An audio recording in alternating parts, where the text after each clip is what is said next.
and welcome to this week's What's Hot. And I've just watched Rishi take to the podium outside number 10 Downing Street for the first time as Prime Minister, and I watched Liz make her last appearance there before she becomes a backbencher. But surely the backbenchers is where the real power lies. Discuss. So Mr. Sunak is a Star Wars fan, and his empire certainly has struck back, which leads me to the announcement made on the same day by Empire Metals, which saw a meteoric rise in its share price on the day that Rishi became Prime Minister. The company said an exceptionally large magnetic anomaly extending over 40 kilometres north to south has been identified at its Pitfield copper project. According to an expert review, Pitfield has been confirmed as having all the hallmarks of a giant copper mineralised system.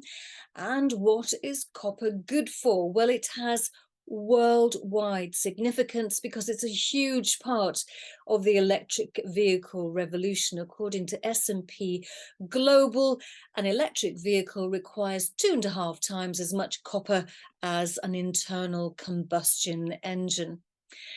Well, politics impacted shares of Condor Gold, which owns a 588 square kilometre package covering 98% of the historic La India gold mining district in Nicaragua, where it is developing its assets there.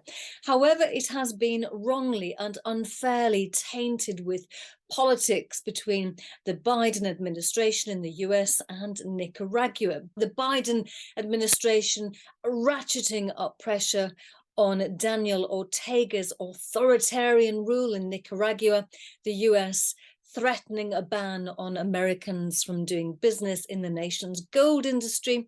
This may result in trade restrictions, and while not a US company, Condor Gold getting caught up in that political flack, not of their making.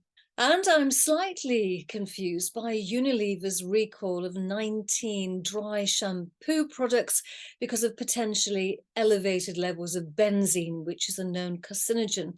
They include dry shampoos from the brands Dove, Nexus, Suave, Tresemme and Tigi, which makes Rockaholic and Bedhead.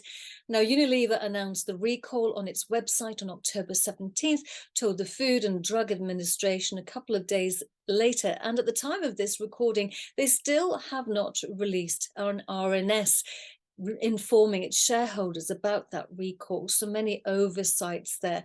I'm just wondering if outgoing Chief Executive Alan Hope has taken his eye off the proverbial aerosol as he prepares for his exit in just over a year's time.